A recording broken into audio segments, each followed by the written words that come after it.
This second tutorial will teach you how to add text input elements and modify the values of digital outputs and rapid variables.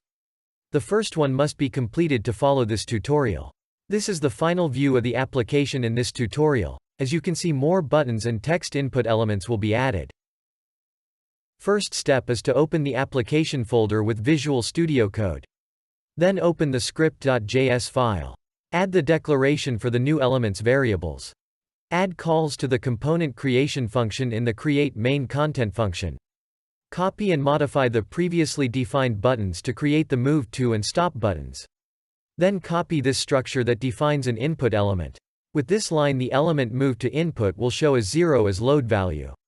This one filter to allow only positive numbers. And then with on change function we print by console the new value of the input with the text argument. Create the low virtual limit input and the up virtual limit input in a similar way. Now, we are going to learn how to set and reset a controller signal. For that, go to the up button on click function and add this line. Let's see how this sentence works. The await is used to pause the execution while waiting for a confirmation that the value in the controller has been changed. RWS refers to a function included in the Robot Web Services library. With I/O, this function will affect the inputs and outputs of the controller. Set signal value is the identifier of the function. Change is the name of the output signal which needs to be set. 1 is the new value for the signal. Create a similar sentence in create down button. As the action differs, a different signal value is used to distinguish which button was clicked.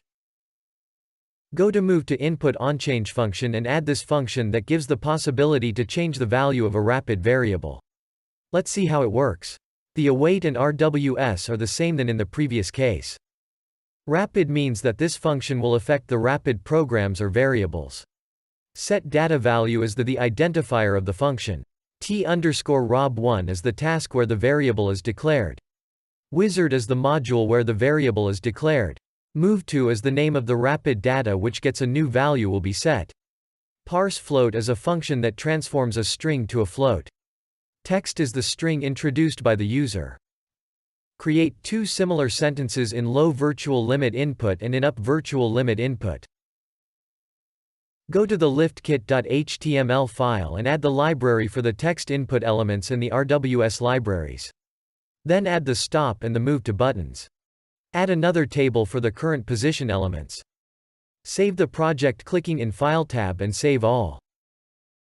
Open Robot Studio. Click on the Controller tab, open the Flex pendant and start the LiftKit application. Check in the I/O simulator that you can turn the change output on and off according to the button you clicked.